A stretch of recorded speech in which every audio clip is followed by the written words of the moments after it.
మనతో పాటు OU JAC నేత ఉన్నారు. మాట్లాడదాం. ఏంటి ఒకవైపు ఓయూలో సర్క్యులర్ జారీ అయింది. దానిపైన పెద్ద ఎత్తున వివాదం చెలరేగుతుంది. విద్యార్థులు ఆ ధర్నాలు రాస్తారోకలు అక్కడనే చేపట్టిల్లు. మరోవైపు ఇటు నిన్నైతే 42% బీసీలకు రిజర్వేషన్ కేటాయించమని చెప్పేసి అటు రేవంత్ రెడ్డి గారు తెలిపారు. మరోవైపు ఇటు ప్రెస్ మీట్ పెట్టి అది నామమాత్రమే తెలిపారు. దానివల్ల ఎటువంటి న్యాయం జరగదని ఇటు బీసీ నాయకులు కూడా అటు గలమెత్తడం జరుగుతుంది. మాట్లాడడం వీటన్నిటిపైన మనతో పాటు బీసీ నేత ఉన్నాడు. అన్న ఏంటి ఒకవైపు ఓయూలో సర్క్యులర్ జారీ అయింది. మరోవైపు బీసీల ఉద్యమం కూడా ఇటు మరోవైపు బలంగా పెరుగుతుంది. దీన్ని ఎట్లా చూస్తారు? తెలంగాణ రాష్ట్రంలో ప్రజాప్రభుత్వం పేరు మీద అధికారంలోకి వచ్చినటువంటి రేవంత్ రెడ్డి అప్రజాస్వామ్యాన్ని ఎస్టాబ్లిష్ చేస్తూ ఉన్నాడు. రాక్షస పాలన, నిర్బంధ పాలన కొనసాగించాలని చూస్తూ ఉన్నాడు. చాలా ఉద్యమాలకు వేదికైనటువంటి ఉస్మానియా యూనివర్సిటీ, ముఖ్యంగా తెలంగాణ రాష్ట్ర సాధన ఉద్యమంలో ఉస్మానియా యూనివర్సిటీ పాత్ర లేకుండా తెలంగాణ రాష్ట్రమే లేదు.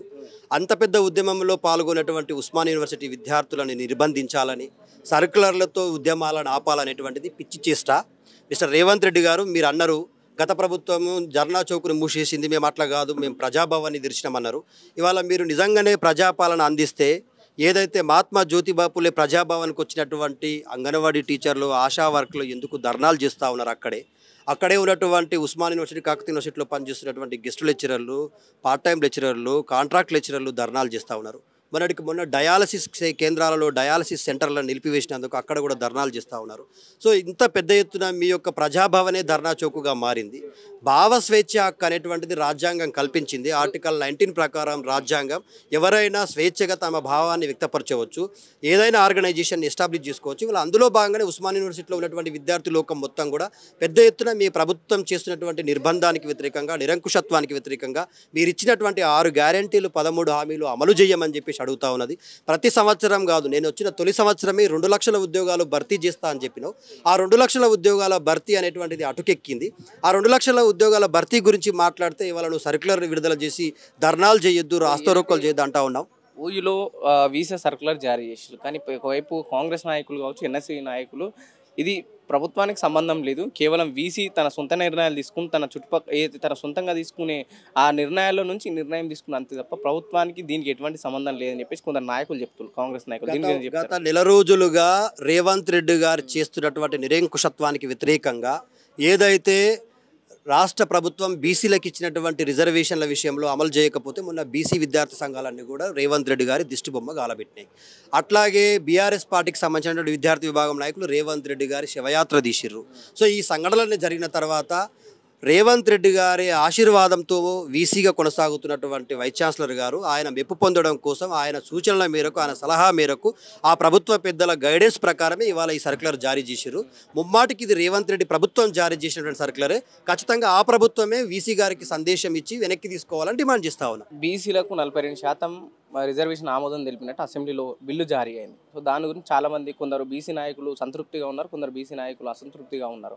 కొందరు రేవంత్ రెడ్డి గారిని కలిస్తే మరొక బీసీ నాయకులు ప్రెస్ క్లబ్లో ప్రెస్ మీట్లు పెట్టి రేవంత్ రెడ్డి ఎక్కి పారేస్తున్నారు. దీని గురించి ఏం చెప్తారు? బీసీల మీద నిజంగానే ఈ ప్రభుత్వానికి చిత్తశుద్ధి ఉంటే బీసీల లెక్కలు తేల్చడంలోనే చిత్తశుద్ధిని నిరూపించుకునేది. తెలంగాణ రాష్ట్ర వ్యాప్తంగా 46% బీసీల లెక్కలు తేలిస్తే వేరేసినటువంటి డూప్లికేట్ డిక్లరేషన్ కమిషన్ చెప్పింది.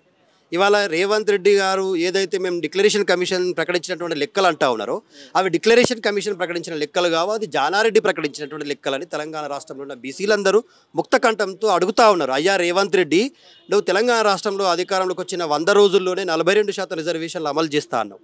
తెలంగాణ రాష్ట్రంలో ఉన్నటువంటి జాగృతి అధ్యక్షురాలు, యూపీఎఫ్, యునైటెడ్ పూలే ఫ్రంట్, తెలంగాణ రాష్ట్రంలో ఉన్నటువంటి బీసీ సంఘాలని ముక్త కంఠంతో డెడికేషన్ కమిషన్ వేసి లెక్కలు తేలిస్తేనే దానికి చట్టబద్ధత ఉంటుందని చెప్పారు. ఇవాళ డెడికేషన్ కమిషన్ వేసిన తర్వాత ఆ లెక్కలు ఎందుకు బహిర్గతం చేస్తారు? ఒక గ్రామీణ ప్రాంతాన్ని యూనిట్గా తీసుకుంటే ఆ గ్రామంలో ఉన్నటువంటి ఏ కులానిది ఎంత కడుపు ఉంది, సాకలోళ్ళు ఎంతురు, మంగళోళ్ళు ఎంతురు, కుమ్మరోళ్ళు ఎంతురు, కమ్మరోళ్ళు ఎంతురు, నువ్వు లెక్కలు తేల్చినావు కదా, నీ దగ్గర లెక్కల పత్రం ఉంది కదా, డెడికేషన్ కమిషన్ రిపోర్ట్ ఉంది కదా, దాన్ని ఎందుకు బహిర్గతం చేస్తలేవు? సో అది బహిర్గతం చేయనప్పుడే ఆ లెక్కలన్నీ కూడా తప్పుడు లెక్కలని తెలంగాణ సమాజంలో ఉన్నటువంటి బీసీ మేధావులందరూ ఆలోచిస్తూ ఉన్నారు. మేము ఒకటే డిమాండ్ చేస్తున్నాం రేవంత్ రెడ్డి గారు చాలా స్పష్టంగా, నువ్వు 46% జనాభా పేల్చిన తర్వాత 42% రిజర్వేషన్లు ఏ దామాష ప్రకారం ఇస్తావు? గతంలో రేవంత్ రెడ్డి ప్రభుత్వం ఒక బిల్లు పెట్టింది, ఏమని 37% బీసీలకు రిజర్వేషన్లు ఇస్తామని కేంద్రానికి పంపింది. ఆ బిల్లు వాపస్ తెచ్చుకోవాలా? ఈ 42% ఏదైతే ఇప్పుడు 46% ఉన్న బీసీలను 4%కి చంపి 42% బిల్లు మళ్ళీ పెట్టింది. ఇప్పుడు ఈ బిల్లు ఆమోదం పొందింది కదా, ఈ బిల్లు మళ్ళీ పంపాలంటే ఆ బిల్లు తిరిగి రావాలి. అంటే ఒకటి చెప్పండి, ఏదైతే ఆ కులగణంలో పూర్తి స్థాయిలో జనాలు పాల్గొనలేరు, నేను ఏదైతే బట్టి విక్రమార్క ఉప ముఖ్యమంత్రి గారు ప్రెస్ మీట్ పెట్టి ఎవరైతే పాల్గొనలేరో మేము మళ్ళీ కొంత డేట్ ఇస్తున్నాం, దాంట్లో పాల్గొనండి అని చెప్పేసి దాని లెక్కలు మళ్ళీ బయట పెడతామన్నారు. కానీ పూర్తి ఇక్కడ కూడా లెక్కలు బయట పెట్టకుండా 42% బీసీలకు రిజర్వేషన్ ఆమోదించినామని చెప్పేసి బిల్లు ప్రకటించారు. దీని గురించి ఏం చెప్తారు? ఒకవైపు డెడికేషన్ కమిషన్ లెక్కలు తేల్చడం కొనసాగుతూనే ఉంది.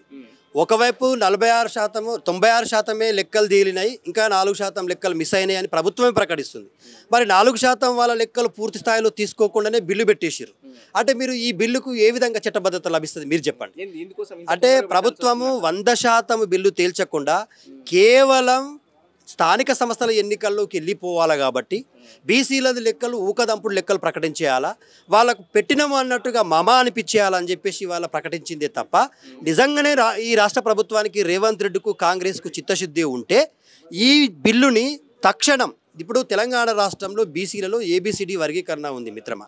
ఏబిసిడి వర్గీకరణ ప్రకారం బీసీలు ఏలో 7% రిజర్వేషన్ ఉంది, బీసీ బీలకు 10% ఉంది, బీసీ డీకు 7% ఉంది, బీసీసీకి 1% ఉంది, బీసీఈకు 4% ఉంది. ఇవాళ రేవంత్ రెడ్డి ప్రభుత్వము ముస్లింల రిజర్వేషన్లను సపరేట్గా ప్రకటించింది, ముస్లిం బీసీలు అని చెప్తా ఉంది. మరి 10% ముస్లిం బీసీలు, 46% ఒరిజినల్ బీసీలు, ఈ 2 బీసీలను కలిపితే 56% అవుతున్నారు కదా. నువ్వేమో బిల్లు ఏమో 42%కి పెట్టినావు. మరి 42% బీసీ బిల్లులోనే ముస్లిం బీసీలు కూడా ఉన్నారా? ఒకవేళ ఈ 42% బీసీ బిల్లులోనే ముస్లిం బీసీల రిజర్వేషన్లు కూడా ఉంటే కేంద్రం ఎట్లా ఆమోదం పొందుతుంది? బీసీ మోడీ ప్రభుత్వము మేము ముస్లింలకు వ్యతిరేకం, ముస్లిం రిజర్వేషన్లకు వ్యతిరేకం అని కుండబద్దలు కొడుతుంది. ఒకటి చెప్పండి ఫైనల్గా, బీసీలకు 42% రిజర్వేషన్ ప్రకటించింది, బిల్లు ఆమోదించింది, దీనికి మీరు సంతృప్తి అసంతృప్తి ఒకటే చెప్పండి. మేము పూర్తి స్థాయిలో అసంతృప్తిగా ఉన్నాం. ఎందుకంటే ప్రకటించినటువంటి బిల్లులో చాలా లోపాలు ఉన్నాయి. ఏ ఒక్కరు కోర్టు మెట్లెక్కినా ఆ బిల్లు వీగిపోతుంది. ఇప్పుడు రేవంత్ రెడ్డి గారు అన్నారు కదా, మేము ప్రకటించినాము, దాన్ని కాపాడుకోవాల్సింది మీరు, కూల్ చేసుకుంటారా కాపాడుకుంటారా అని చెప్పేసి ప్రెస్ మీట్లో కూడా బహిరంగంగానే తన స్టేట్మెంట్ కూడా ఇవ్వడం జరిగింది. రేవంత్ రెడ్డి చాలా తెలివిగా బీసీల భుజాల మీద తుపాకీ పెట్టి బీసీలనే కాల్చే ప్రయత్నం చేస్తూ ఉన్నాడు. ఇందులో చాలా స్పష్టంగా అర్థమవుతుంది, రేవంత్ రెడ్డి గారు, జానారెడ్డి గారు, ఉత్తమ్ కుమార్ రెడ్డి గారు కూర్చొని చేసినటువంటి బిల్లు ఇది. దీంట్లో ఏ ఒక్క బీసీ నాయకుడైనా పాల్గొనరా? పోనీ బీసీ మంత్రిగా కొనసాగుతున్నటువంటి పొన్నం ప్రభాకర్ కూడా ఇందులో పాల్గొనలేదు. కేవలం కాంగ్రెస్ పార్టీలో ఉన్న వాళ్ళు ఏదైతే పార్టీ పదవులు ప్రకటించబోయే కార్పొరేషన్ పదవులు ఆశిస్తున్న బీసీ నాయకులు మాత్రమే కండువాలు కప్పిరు, శాలువాలు కప్పిరు. కానీ నేనేమంటున్నానంటే ఇది చాలా రాజ్యాంగబద్ధమైనటువంటి ప్రాసెస్ ఇంకా మిగిలి ఉంది. ఈ బిల్లును తీసుకుపోయి గవర్నర్ దగ్గర పెట్టాలా, గవర్నర్ ఆమోదం తెలిపిన తర్వాత కేంద్రానికి పంపాలా, కేంద్రం ఆమోదం తెలిపి రాష్ట్రపతికి పంపాలా, రాష్ట్రపతి ఆమోదం పొంది రాష్ట్రపతి రాజముద్ర పడి తిరిగి రావాలా. సో ఇంత ప్రాసెస్ మిగులు ఉండగానే సంబురాలు దేనికి చేస్తున్నారని అడుగుతా ఉన్నాం. దాంట్లో చాలా చట్టపరమైనటువంటి లోపాలు ఉన్నాయి. ఇవాళ 46% లెక్క తేలిస్తే 42%కి పెట్టినాం. వర్గీకరణ ఉంది తెలంగాణ రాష్ట్రంలో, బీసీలలో కూడా ఏబిసిడి వర్గీకరణ ఉంది. ఆ వర్గీకరణ ప్రకారం ఏ వర్గానికి ఎంత ఇస్తావో చెప్పట్లేవు. 2 బిల్లులు పెట్టినావు, విద్యా ఉద్యోగాలకు 1 బిల్లు పెట్టినావు, రాజకీయ రిజర్వేషన్లకు 1 బిల్లు పెట్టినావు. మరి రాజకీయ రిజర్వేషన్లో ఏ ప్రకారం బీసీఏకు, బీసీబీకు, బీసీసీకి ఇస్తావు, ఎంబీసీ వర్గాలకు ఇస్తావు, అట్లాగే విద్యా ఉద్యోగాలలో ఏ ప్రకారం ఇస్తావు? ఆ పర్సంటేజీలు తెలియకుండా బిల్లు పంపిస్తే మళ్ళీ ఉత్తదే కదా, అది కాకి లెక్కలు చెప్పినట్టే ఉంటుంది. కాబట్టి ఈ కాకి లెక్కల బిల్లు బీసీలను మోసం చేసే బిల్లు, బీసీల భుజాల మీద తుపాకీ పెట్టి బీసీలను కాల్చే బిల్లుగా విద్యార్థి సంఘాలుగా భావిస్తూ ఉన్నాం. చిత్తశుద్ధి ఉంటే రేవంత్ రెడ్డి తక్షణం తెలంగాణ రాష్ట్రంలో ఉన్న అన్ని బీసీ సంఘాలను ప్లస్ అఖిలపక్షాన్ని ప్లస్ యునైటెడ్ పూలే ఫ్రంట్ను, జాగృతిని, ఎందుకంటే ఎమ్మెల్సీ కవిత గారు కూడా చాలా పెద్ద ఎత్తున తెలంగాణ రాష్ట్రంలో ఉన్నటువంటి అన్ని జిల్లాలలో రౌండ్ టేబుల్ సమావేశాలు పెట్టిర్రు. ఎంబీసీ కులాలతో కూడా వాళ్ళ హక్కులను అడిగినరు. ఎంబీసీలకు మంత్రిత్వ శాఖ ఏదని అడుగుతున్నాం. ఎంబీసీలకు బీసీలకు కలిపి ప్రతి సంవత్సరం 20,000 కోట్లు ఇస్తాను, 11,000 కోట్లు ఇచ్చినావు ఈ బడ్జెట్లో. గత సంవత్సరం 8,000 కోట్లు, ఈ సంవత్సరం 11,000 కోట్లు.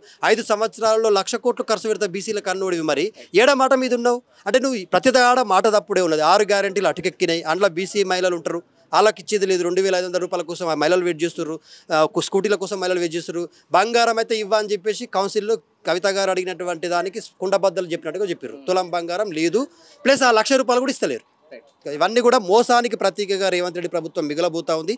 బీసీలను మొట్టమొదటిసారిగా మోసం చేసింది ఈ 42% బీసీ బిల్లుతోటి. అది అమలైన తర్వాతనే దాని గురించి మాట్లాడాలి, సంబరాలు చేయాలని బీసీ నాయకులకు కూడా హెచ్చరిస్తాం. రైట్, ఇది సోమాజిగూడలో ప్రెస్ క్లబ్లో కొందరు బీసీ నాయకులు పెద్ద ప్రెస్ మీట్ పెట్టి రేవంత్ రెడ్డి పైన విమర్శించడం జరుగుతుంది. అయితే 42% అసెంబ్లీలో బిల్లు ఆమోదించిల్లు, కేవలం ఇది తూతు మంత్రంగా చేసిల్లు, బీసీలను మరోసారి రేవంత్ రెడ్డి సర్కార్ మోసం చేసిందని చెప్పేసి ఇక్కడ బీసీ నాయకులు చెప్పడం జరుగుతుంది.